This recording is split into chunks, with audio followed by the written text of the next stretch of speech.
சிட்டியரம்மா சமையலுக்கு நல்வரவு. நான் ஹேமாங்க.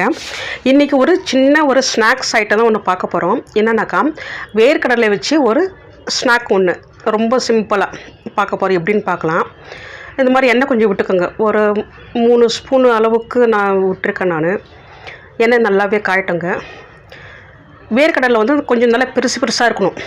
அப்போ தான் வந்து ரொம்ப நல்லாயிருக்கும். அது இந்த மாதிரி நல்லா இது வறுத்தா அப்படியே முந்திரி பருப்பு சாப்பிட்ற மாதிரியே இருக்கும். அது பாருங்கள், ஒவ்வொன்றும் பாருங்கள் எவ்வளோ பெருசாக இருக்குது பாருங்கள். இது போட்டு நல்லா ஃப்ரை பண்ணுறோம். நம்ம ஸ்டவ் வந்து எப்பவும் வந்து மீடியமில் தான் இருக்கணும், ஹையில் வைக்கவே கூடாது. ஏன்னா உள்ளே வந்து நல்லா வேகணும். அது நல்லா வந்து ஃப்ரை பண்ணணும் நல்லா. அதுதான் எண்ணெய் கொஞ்சம் அதிகமாக விட்டுருக்கேன். நான்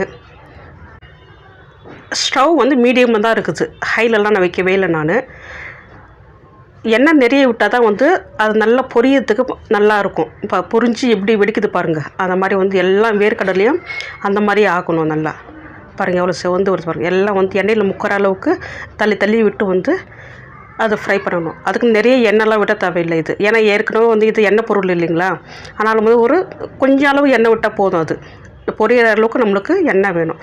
ஒரு பாதி அளவு பொரியணும். நல்லா பொரிஞ்சப்புறம் வந்து இப்போ பூண்டு போடுறோம். நம்ம பூண்டு வந்து நிறைய சேர்த்துக்கலாம்.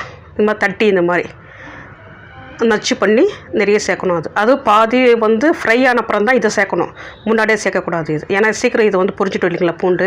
இப்போ பூண்டும் வேர்க்கடலை வந்து நல்லா ஃப்ரை ஆகணும். அந்த பூண்டு வந்து நல்லா செவந்து வரணும், நல்லா ஃப்ரை ஆகி வரணும், உள்ளே நல்லா வெந்து வரணும். ரொம்ப நல்லாயிருக்கும். இது பூண்டு நிறைய போடலாம். நான் நிறைய போட்டிருக்கேன். பத்தலாம் இன்னும் கொஞ்சம் கூட நம்ம ஆட் பண்ணிக்கலாம். நம்ம ஸ்டவ் மீடியமில் வச்சு நல்லா பொரியணும். நல்லா இப்போது அந்த வேர்க்கடலை வந்து முழுசாக வந்து பொரியறதுக்கும் இந்த பூண்டு ஃப்ரை ஆகிறதுக்கும் சரியாக இருக்கும். இப்போது முன்னாடியே பூண்டு போட்டாக்கா அது வந்து தீஞ்சி போயிடும், நல்லா இருக்காது, டேஸ்ட்டு மாறிடும். இந்த பூண்டு வெறுமனே சாப்பிட்டா கூட அவ்வளோ நல்லாயிருக்குங்க. இது ரொம்ப நல்லாயிருக்கும். இந்த வேர்க்கடலை மசாலா சாதாரணமாக நம்ம வந்து வெறுமனே வறுத்து சாப்பிட்றதுக்கும் இது மாதிரி எண்ணெயில் பொரிச்சு அதை மசாலா போட்டு சாப்பிட்றதுக்கும் நிறைய வித்தியாசம். டேஸ்ட் வைஸ் அவ்வளோ சூப்பராக இருக்கும். இப்போது உப்பு போட்டுக்கிறோம். அதுக்கு முன்னாடி வந்து ஸ்டவ் வந்து ஆஃப் பண்ணிக்கிறோம். ஆஃப் பண்ணிட்டு தான் வந்து நம்ம வந்து உப்பு போடணும். ஏன்னா வந்து போதும். ஏன்னா வேர்க்கடலையும் அந்த பூண்டு வந்து நல்லா ஃப்ரை ஆகிடுச்சு. நம்மளுக்கு மேற்கொண்டு போகிறது வந்து நம்ம ஸ்டவ் ஆன்லேயே வச்சு போட்டால் தீஞ்சு போயிடும். அது 1 by 1 வந்து போடணும். ஃபஸ்ட்டு வந்து டேபிள் சால்ட் வந்து போட்டுக்கிட்டேன் தேவையான அளவு. அப்புறம் சில்லி பவுடர் ஒரு 1/4 ஸ்பூன் போடலாம், போட்டுக்கிட்டேன். நெக்ஸ்ட்டு வந்து நூடுல்ஸ் மசாலா சேர்த்தேன். உங்களுக்கு தேவைன்னாக்கா வந்து கரம் மசாலா, இல்லை வந்து உங்களுக்கு என்ன ஃப்ளேவர் உங்களுக்கு தேவையோ, சிக்கன் 65 மசாலா எது இருந்தாலும் வந்து உங்களுக்கு தேவையான அளவுக்கு நீங்கள் போட்டுக்கலாம். அந்த டேஸ்ட் உங்களுக்கு எந்த மாதிரி ஃப்ளேவர் வேணும்னாக்கா அதை நீங்கள் வந்து சேர்த்துக்கலாம். கடைசியில் வந்து கருவேப்பிலை இதெல்லாம் முன்னாடியே சேர்த்தா கண்டிப்பாக தீஞ்சு போயிடும். ஸ்டவ் ஆஃப் பண்ணிட்டு தான் வந்து 1 by 1 நம்ம ஒவ்வொன்றா சேர்க்கணும். இப்போ மஞ்சள் தூள், ஏன்னா இருக்க எண்ணெயிலே வந்து அது நல்லா பொரியும். அது ஸ்டவ் வேறு ஹீட்டாக இருக்குங்களா, இந்த கடாய் வர அது ரொம்ப ஹீட்டாக இருக்குங்களா. அந்த மிளகாத்தூளில் வந்து இந்த ஹீட்டே போதும் நல்லா பொரியறதுக்கு. நல்லா வந்து வறுத்துக்கிறோம் நம்ம.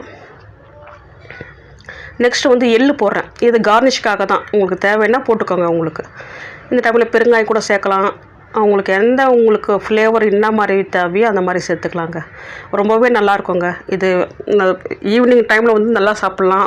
பசங்களுக்கு நிறைய நல்லா செஞ்சு தரலாம்.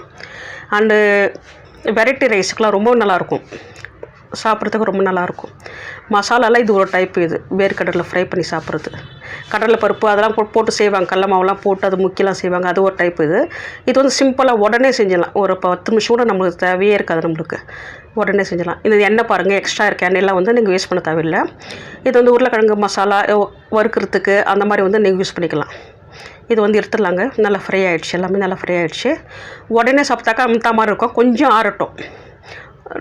முந்திரி பருப்பு சாப்பிட்ற மாதிரியே இருக்கும், அவ்வளோ நல்லாயிருக்கும். ஆனால் வேர்க்கடலை வந்து பெருசாக இருக்கணும், அப்போ தான் நல்லா இருக்குங்க. எடுத்துடலாங்க. இப்போ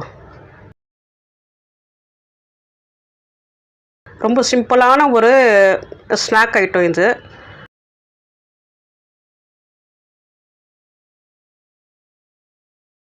அவ்வளோதாங்க. பாருங்கள், எடுத்துன்னு பாருங்கள். பார்க்க சொல்லி எவ்வளோ அழகாக இருக்குது பாருங்கள். அப்படி எடுத்து சாப்பிடணும் போல இருக்குது பாருங்கள். நல்லா ஃப்ரை ஆகிருக்கு. நல்லா குழந்தைங்களுக்கு நிறைய தரலாம். நல்லா ஹை ப்ரோட்டீன். நல்லா